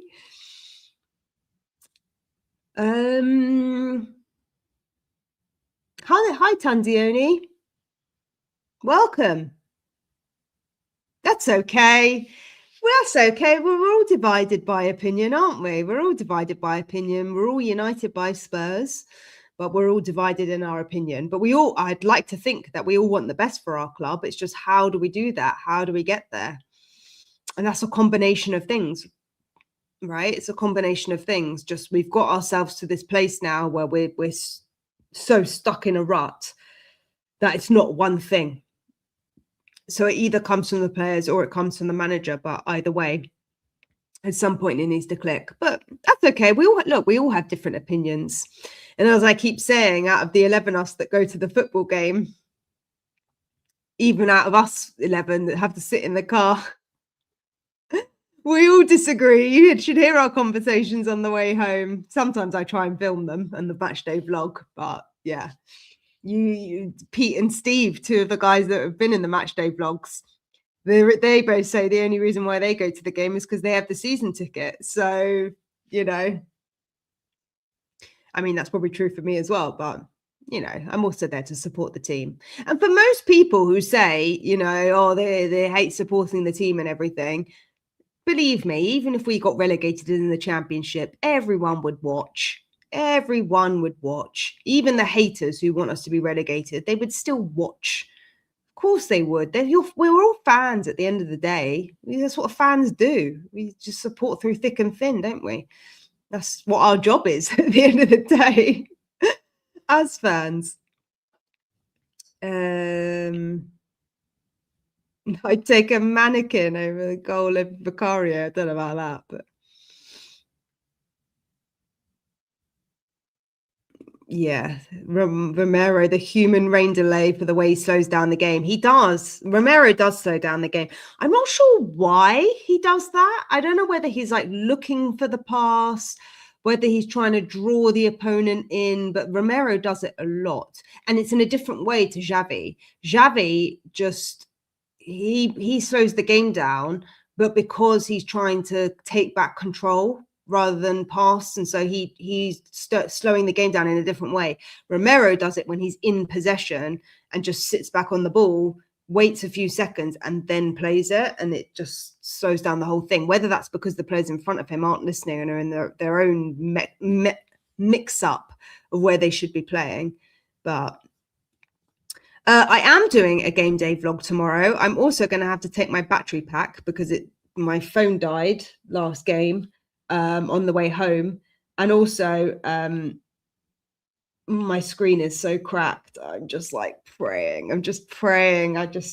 Praying that my phone is going to make it through the next couple of games, because I need to order a new phone. So expensive month.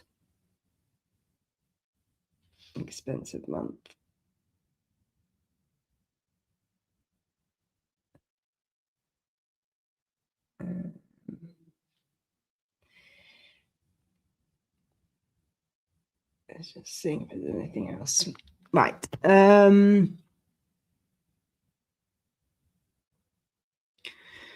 Romero back for the Liverpool game. He got sent off in the reverse fixture very petulantly, so I hope he keeps his head. And we're not going to do anything against Liverpool. We're not going to do it. We're not Wolves. We're not Wolves. Wolves, by the way, wow, they've had a massive resurgence. But I think Wolves lost like their first 10 games as well. So Wolves have done the opposite thing. But the crazy thing about Wolves is the games that Wolves have to play, which is crazy. They play Liverpool again in the FA Cup this weekend, which is wild. They play Brentford, West Ham, Leeds, Spurs, Sunderland, Brighton, Fulham and Burnley. Like, they've got the easiest run. They basically play all lower half teams from now until the end of the season, Wolves. So it would be absolutely monumental if they managed to get themselves up. I mean, they need 4 wins. They could maybe do it. If they beat Spurs and they beat Burnley and they beat West Ham, they could do it. They play all the relegated teams. How crazy is that?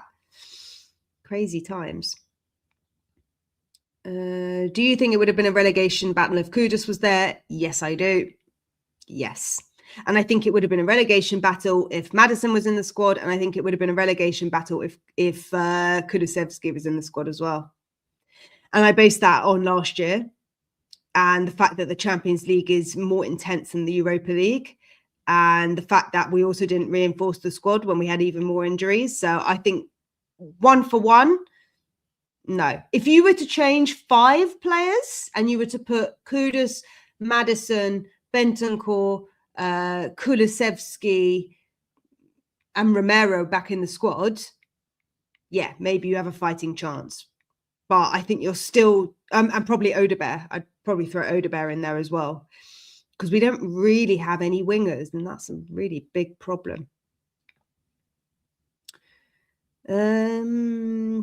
Kinski looks good at the ball with his feet. Sydney, we haven't seen Kinski with the ball at his feet since he lost against Newcastle in the Cup.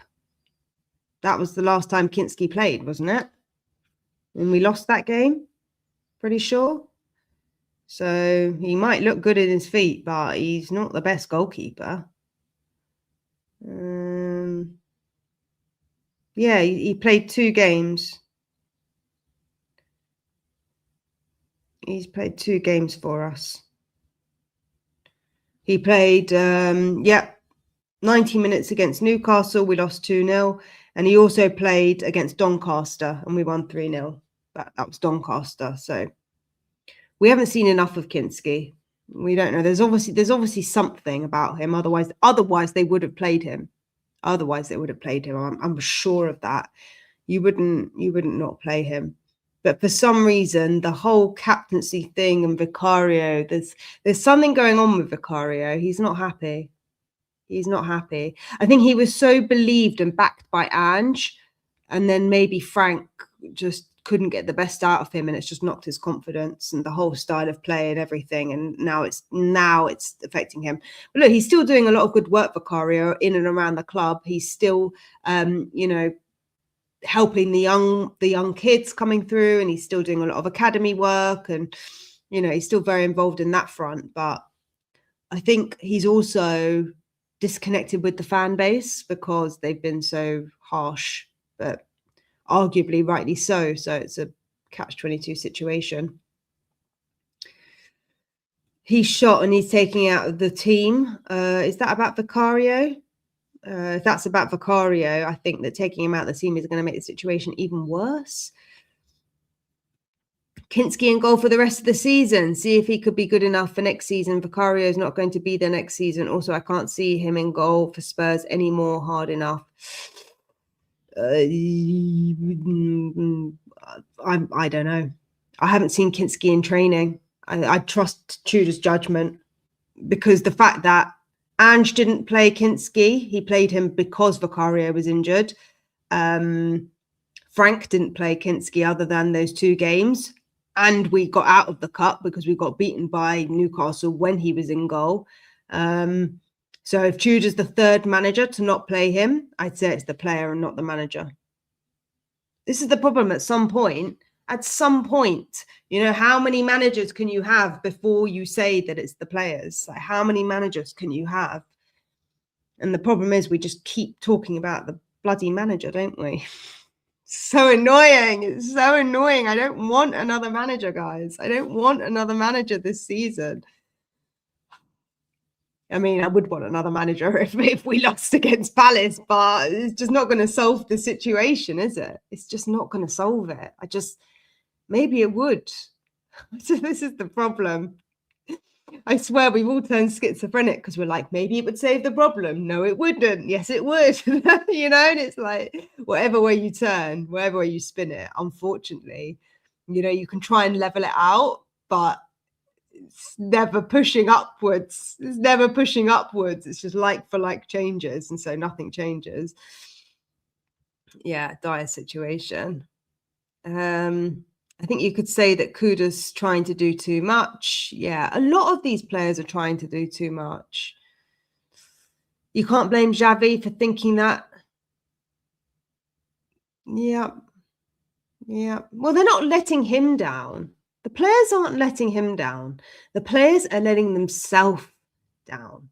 They're letting themselves down, And Xavi is also letting himself down. And if he stopped taking responsibility, like all the other players, if they stop taking responsibility for each other and start taking responsibility from themselves, you'll see a better outcome. You will see a better outcome. But unfortunately, they're all panic stations at the moment. They're literally just firefighting. You can see it. They're just running around like headless chickens. I just want to see them be disciplined. I want to see them play their roles. I want to see them hold their lines. You know, if that means trying to play an offside rule, trying to play a high line, I'm here for that. But other than that, they just need to get the ball up top and try and just string 3 passes together. String 3 passes together. You know what I mean? Actually, there was something that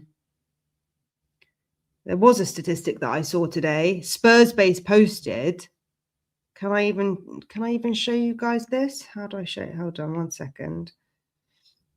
Let me see if I can show. I mean, they're horrible stats. Some of you will be like, you're being so negative. Let me see. If I can, it might take a minute to load.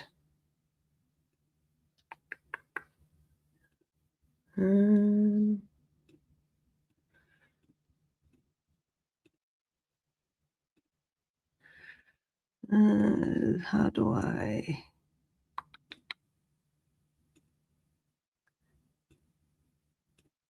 I don't know if it's going to let me.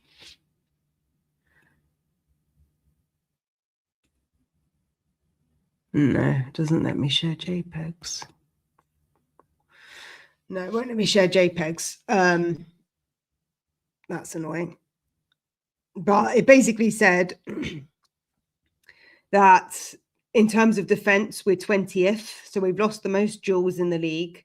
Our aerial duel success is 42.9%. So we're 18th in the league. Errors leading to goals is 5. We're 19th in the league for that. Errors leading to shots or goals, we're 15. So we're 20th for that. Expected goals conceded, 17.6. So we're 20th for that. So in terms of our defense, this was from Spurs base. I don't know if I can see that. But yeah, I can't send it to myself, which is annoying. But hopefully you guys can see the stats. So yeah, basically we're 20th for everything in terms of defense. And also in terms of attack, we've been dispossessed 104 times. That's 20th. We've had losses of possession 1,403 times. We are 20th in the league for that. Unsuccessful touches, 174, 19th in the league for that. Sequences ending in the final third, 35, which is 18th. And big chances created from set plays, 0.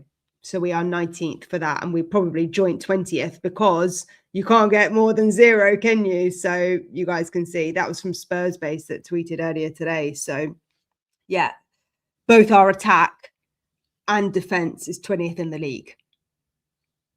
So it literally doesn't matter who you play. It really doesn't matter who you play. Like, honest opinion is not negativity. What is there to be positive about? Yeah, I don't know. Someone commented that on the last video. So it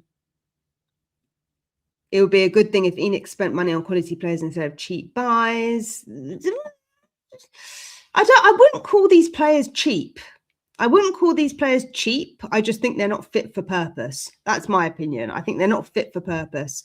I think they were fit for, you know, Conte's team. I think they were fit for Andrew's team. I think they were fit for Frank's team, but they're not fit for Tottenham Hotspur team, whoever the manager is going forward. And the biggest problem is we don't have a manager going forward because Tudor's only a stopgap. So how are you supposed to even plan for a long-term solution? And I tell you what, if we get rid of Tudor, Lange and Vinay will be having a field day because they will be like, haha, told you so. We shouldn't have sat Frank. We should have just kept with Frank because the situation's so bad. Enoch, you should have just given us the money. But then it's catch-22 because then they had the money, didn't they? And they didn't spend it. So it's all a mess. All a mess, a lot of them. Souza and Sarr on their right would be better than 3 at the back, so Van de Ven can help Souza. I think Richarlison's best position is a left winger. Striker, he doesn't do it. His first touch and hold-up play isn't good. Richie left, Xavi behind Solanke and Mawani on the right. Richarlison is our best striker this year. Richarlison is 100% our best striker this year. Don't forget as well, Solanke's been out like the entire season. You got to remember that. You know, he came back in his first game and did a scorpion kick goal. So, but yeah, Richie's had 8 goals in the Prem. And I think 1 must have been in the Champions League. But he's had 8 goals and I think he's our top goal scorer. So, yeah, he does annoy me as well. But if he's on form, I'd play him because he's up for the fight. And at this point, you just need players who are up for the fight. Yeah, he's our top goal scorer by a long way. Solanke scored 2 goals. Solanke scored 2 goals in 9 matches. And Richarlison scored 8 goals in 23. So they're both as bad as each other. Sorry, guys. Big up, Marcus. Thanks so much. Welcome. Welcome aboard, everyone. Please do like, subscribe, comment, share. We've just been through the lineups, my previews before the game. We've been going for almost an hour and 45, so it's almost time to go. We'll just wrap up with some more of these comments. I disagree about Richie. He might play with passion, but I'd be happy if he played with skill. Unfortunately, he rarely displays the latter. It's all shithousery. That's what football is, though, isn't it? It's all shithousery. But yeah.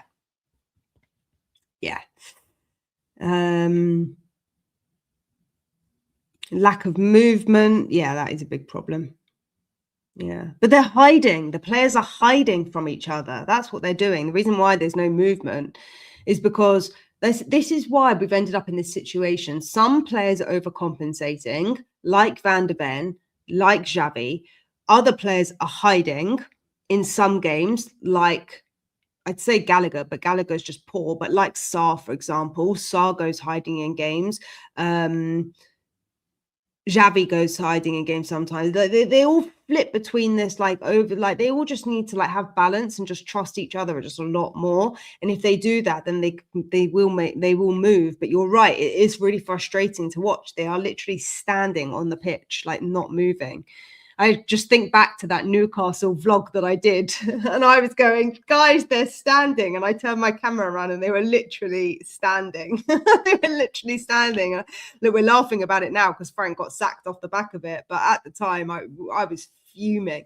I don't think I've ever been so more angry at a game than I had that Newcastle game. Honestly, it was so frustrating. But hey, there's Palace tomorrow, so that might be more frustrating. Who knows? I think it's going to be empty tonight, the stadium, tomorrow night. I had a look on the ticket exchange earlier today, and where I'm sitting, I'd say 50% of the seats were available. And I think a lot of people have just put them up on the exchange. Whether they will actually get sold or whether they will end up going, that's a different story. But I reckon you'll get a crowd of maybe 45,000. So I don't think maybe 50,000 if you're lucky. But it'll be all the Palace fans taking the tickets, won't it?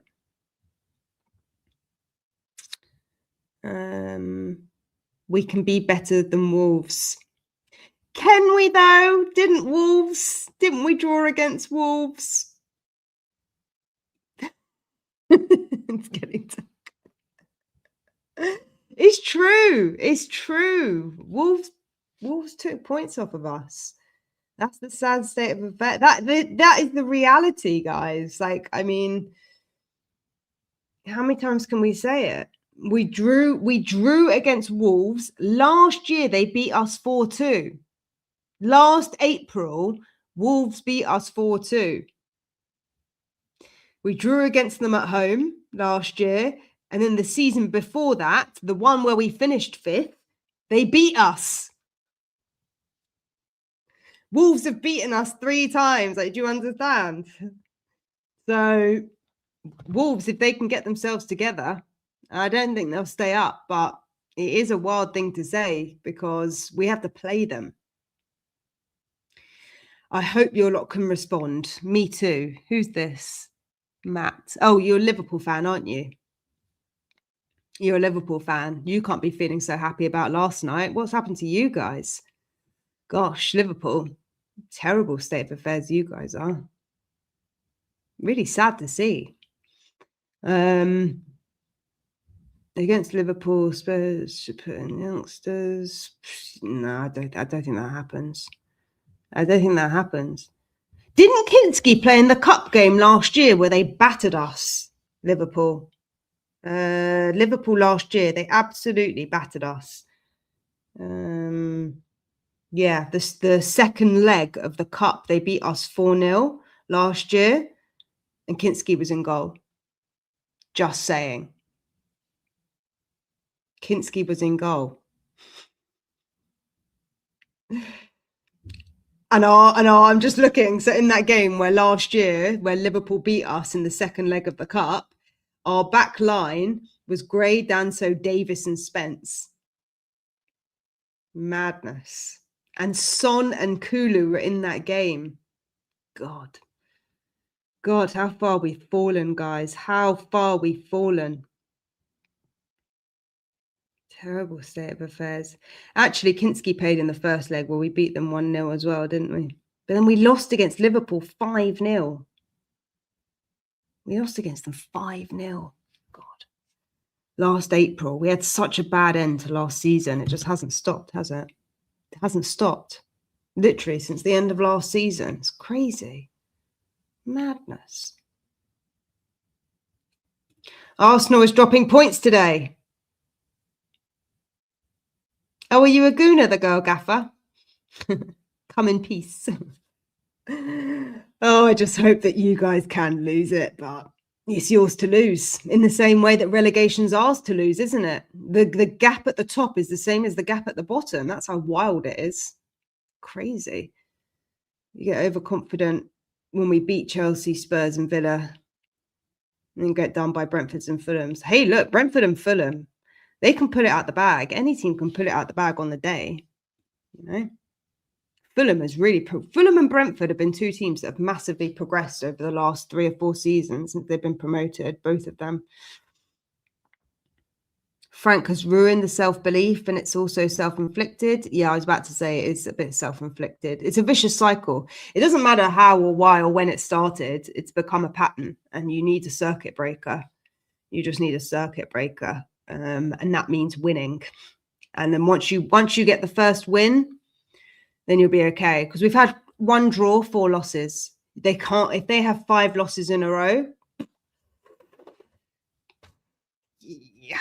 We already know the statistics, right? We already know the statistics. This run is the worst run since like Ozzy Ardiles or something. So, or was it even before then? I don't know. This is like the longest, worst run in history that Tottenham Hotspur have ever had, or one of them. And I'm pretty sure if we lose tomorrow night, it will definitely be one of the worst we've ever had. So it's a tricky situation. It is. It's a catch-22, you know. Everything's linked. We need Tottenham in the league. It's really funny because like the Liverpool fans and the Chelsea fans are very quiet right now. Chelsea is so quiet. I don't know. They really don't care about Spurs at all, the Chelsea fans. It's quite funny.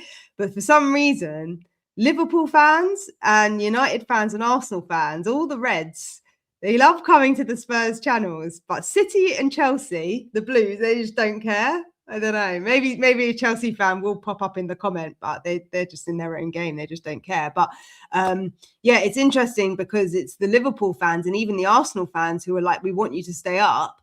And then you've got the championship teams who can't wait to have us because they want to play us. So it's a real funny situation, you know, just like externally how people see the club of Spurs and like the teams that want us to stay up because they want the big games, you know.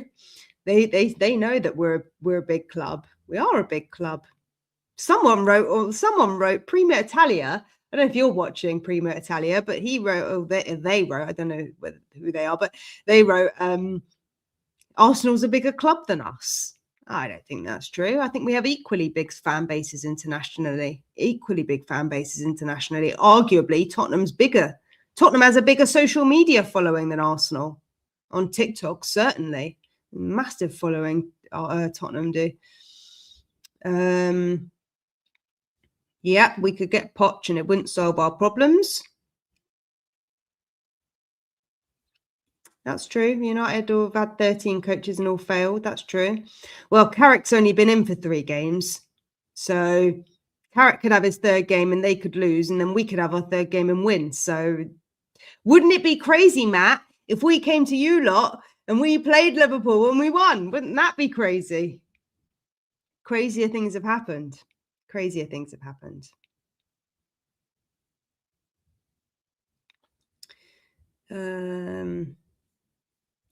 3 managers a joke. You can't bring a plumber into a flooded room and fire him because he found the problem.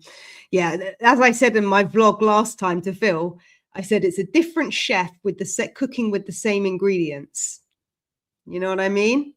So you got the same ingredients in the fridge and you try and make a different dish, but it still tastes rubbish. That's what it's like at Tottenham right now. Whoever the chef is, they cannot make a nice dish out of the food that's in the cupboard, and by that I mean the players that they have available at their disposal. So yeah, they don't play as individuals either. Oh dear. Surreal McCoys. Enoch has caused all this misery. I hate them with a passion. Supporting Spurs is still loving an abusive partner. It's true. Doing the same thing again and again. Insanity is the same thing again and again and expecting a different result. Or doing the same thing again and again and expecting a different result. That's what we keep doing with the manager. It's what we keep doing with the players. It's what we keep doing. That's who we are. It's who we are, mate.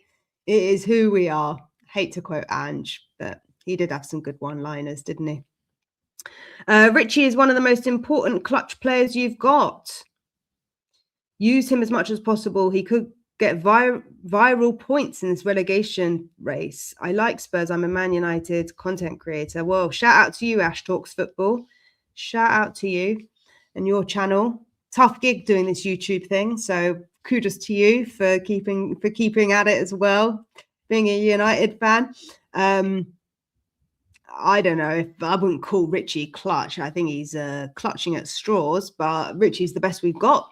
And that says the state of the situation, doesn't it? I do love supporting. Yeah, I do. You got to beat your opponent at the end of the day, but that's Spurs for you. And also I'm used to this. And a lot of people in the chat are used to this. There's people who are here who have been supporting Spurs since like the 60s or the 70s, the 80s, I've been supporting Spurs since the 90s, but this has always been our history. It's always been in our DNA. We're always up and down. And so, for the younger generation that are finding this particularly painful, for the older generation that have been through this before and they're seeing this again and they don't want this, it is a painful part of the cycle. But everything in life is cyclical.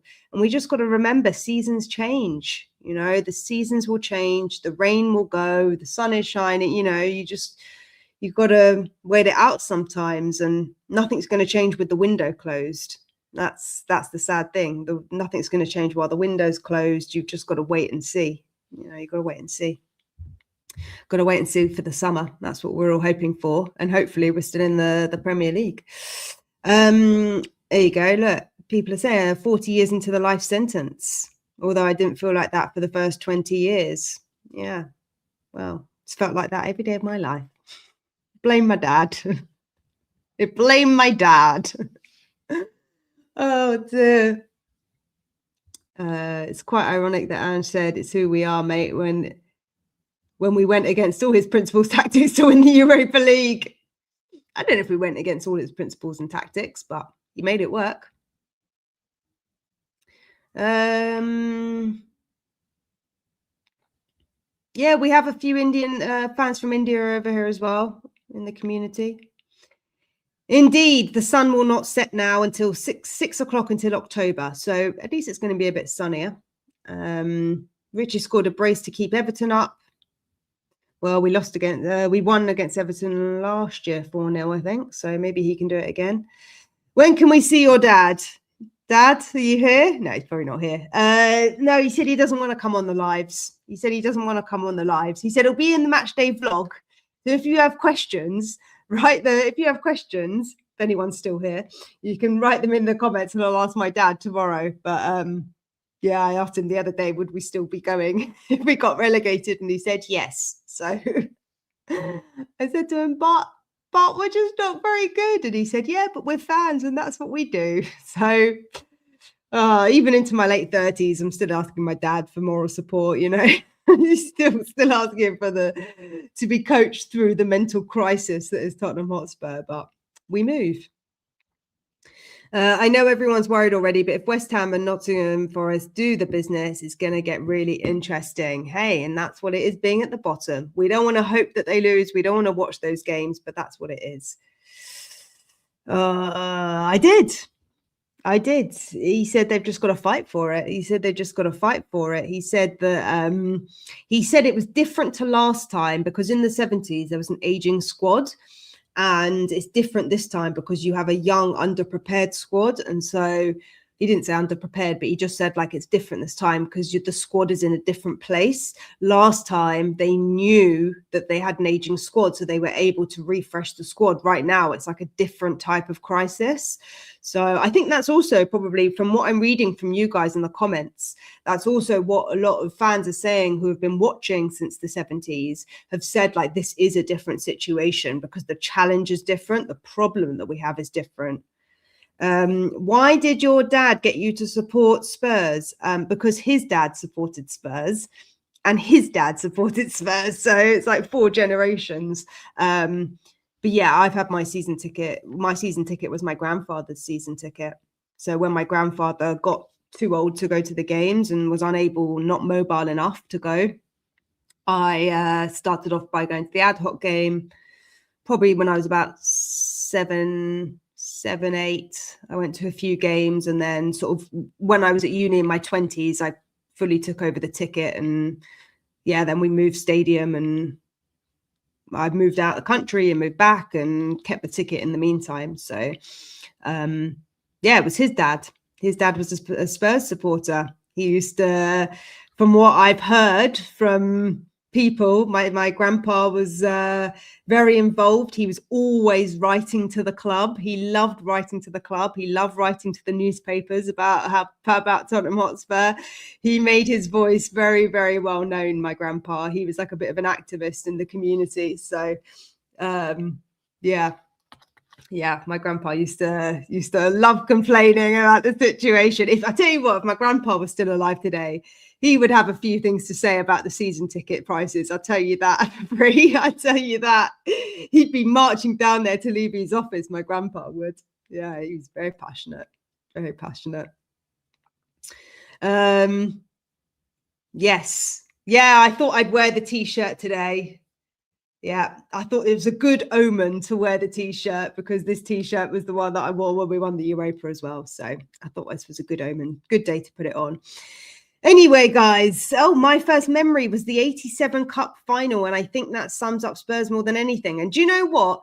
I did on the community tab, I did a thread on when things gets tough, I like to come back and remember the good times. And so many of you commented on that thread of like good moments, good positive moments. I don't know, maybe I should go through some of those comments and we should do a bit of an uplifting video. I know the mood right now is not great, and I know the situation might get worse tomorrow, but I'm just thinking that maybe I should go back to that post and read some of your comments, because even though I don't know some of those games, I know that some of you guys do.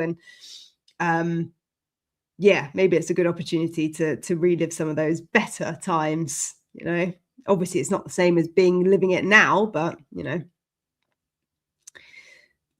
My nan tried her hardest to get me to support Nottingham Forest. Hoddle in the white shirt, 81, had me hooked. Yeah, I think Hoddle for a lot of people talk about Hoddle. We have no Hoddle now. It's the problem. My dad took me to the first match at White Hart Lane in 1980. Yeah, do you know what, Billy? I was thinking about this the other day. I was thinking about how in 10 years' time, we will look back at this period of history in terms of Tottenham Hotspur. And I was thinking to myself, am I going to relive any of the vlogs? Am I going to want to watch 4-1 defeats against Arsenal? Probably not. But hopefully by then we'll be looking back, you know, and the future's brighter, the future's better. And we'll be looking back at that time going, oh, I remember that series of bad games we had. Do you remember we didn't get relegated and how we managed to turn it around in the next season? So hopefully that's the trajectory that we're gonna do. Oh, guys, I love the fact that you're all sharing your games. Yeah, write them on the comments because I'm gonna jump off of here. But write maybe in the community tab. I'll see if I can repin that post actually. Let's see if we can get it going again. Let me have a look if I can revive that post, and maybe we can do like some kind, I don't know about a Q&A, but maybe we can do something on that. Yeah, please do like, subscribe, comment, share the video, etc.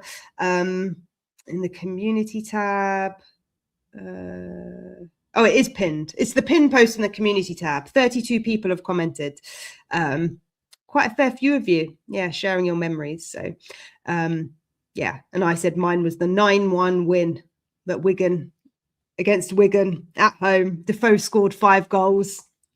That's probably like one of my favorite games. I remember we were like, can we get 10 goals? Can we get 10 goals? And now look at us. Now look at us. Oh dear. Anyway, guys, right. Let's see how Wolves get not Wolves. Let's see how West Ham get on tonight. Let's see how Forest get on tonight. Big games in terms of the relegation talk. Obviously, if either of those teams take anything from tonight, the conversation and the heat on tomorrow is going to be way, way more. I don't know if I'm going to be able to do a video tomorrow. Let's see. The match day vlog, last time I came back from the Arsenal game and I just had a mental breakdown trying to edit that and everything else on my phone and just the whole situation. So I'm not going to promise that the match day vlog will be out tomorrow evening because I'll be editing it till 3 o'clock in the morning.